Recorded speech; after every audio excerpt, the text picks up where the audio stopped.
तोच चंद्रमान भात तीच चैत्र यामिनी, तोच चंद्रमान भात तीच चैत्र यामिनी, एकांती मज समीप तीच तुही कामिनी, तीच तुही कामिनी, तोच चंद्रमान भात फिरत्या चाकावरती देसी मातीला आकार, विठ्ठला तू वेडा कुंभार, विठ्ठला तू वेडा कुंभार, पराधीन आहे जगती पुत्र मानवाचा, दोष ना कुणाचा, पराधीन आहे जगती पुत्र मानवाचा, दोष ना कुणाचा, धुंदी कळ्यांना धुंदी फुलांना शब्दरूप आहे मुक्या भावनांना, धुंदी कळ्यांना. नमस्कार मित्रांनो, वेलकम टू सेंटर स्पॉट.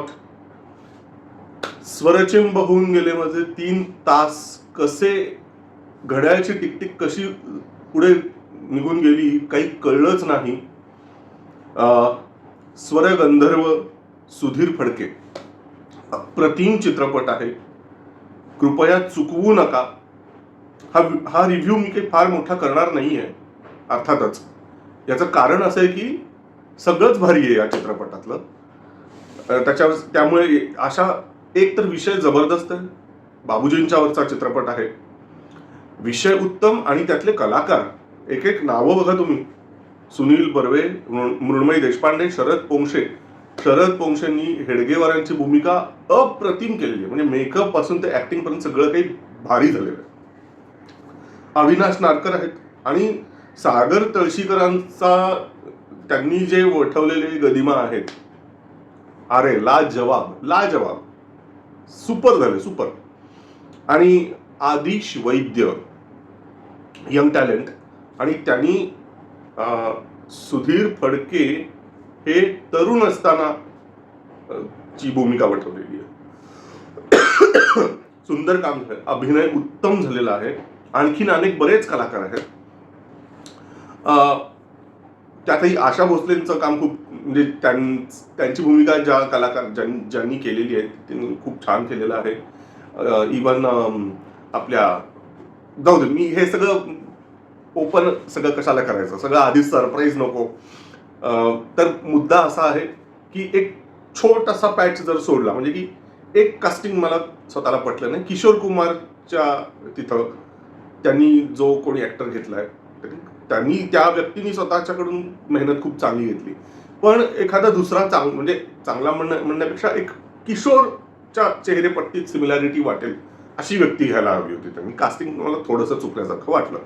असो, पण बाकी ॲज आय ऑलवेज से की जेव्हा लेखक दिग्दर्शक हा एकच असतो त्यावेळेला कलाकृती सुपर डुपर होते आणि ते जाणवतं. योगेश देशपांडे स्वतः लेखक आहेत आणि स्वतः दिग्दर्शक आहेत आणि ते चित्रपटाच्या प्रत्येक फ्रेम मधून लक्षात येतं की अल्टिमेट झालेलं आहे.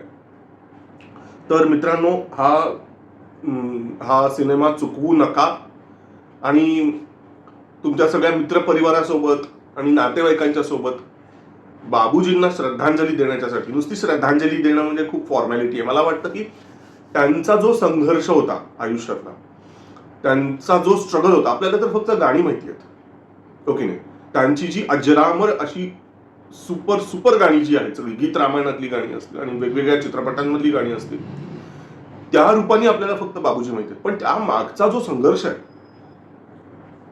म्हणजे आपल्याला ते माहिती असायला पाहिजे, आपल्याला माहिती असायला पाहिजे, आपल्या पुढच्या पिढ्यांना माहिती असायला पाहिजे की काय कष्ट घेतलेले आहेत त्यांनी, आणि त्याच पद्धतीने बाबूजींच्या अख्ख्या आयुष्यामध्ये संघाचं योगदान किती महत्वाचं आहे, संघ काय चीज आहे हे समजून घेण्यासाठी सुद्धा हा चित्रपट पाहायला पाहिजे.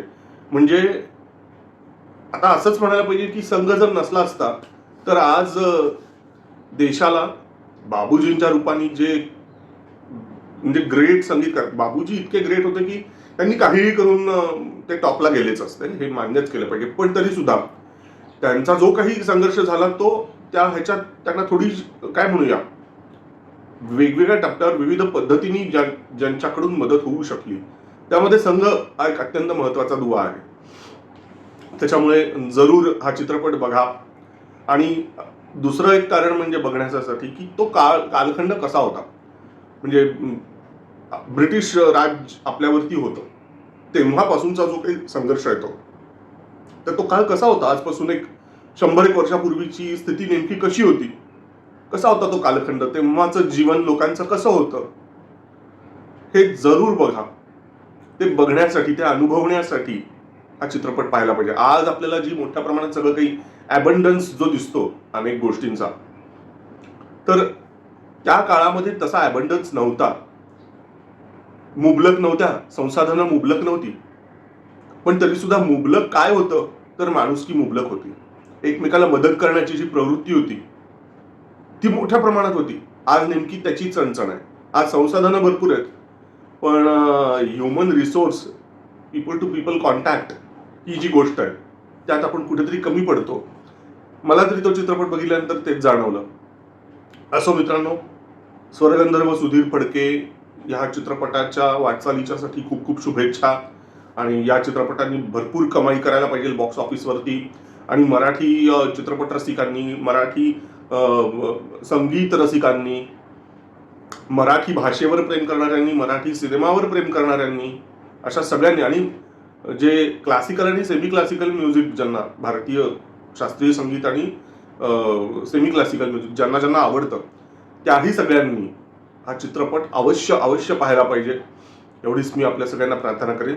आणि हा रिव्ह्यू मी इथेच थांबवतो आणि लवकरच पुढच्या व्हिडिओमध्ये आपण भेटूया. तोपर्यंत सेंटर स्पॉटला लाईक, शेअर आणि सबस्क्राईब करायला विसरू नका, कमेंट करायला सुद्धा विसरू नका. धन्यवाद.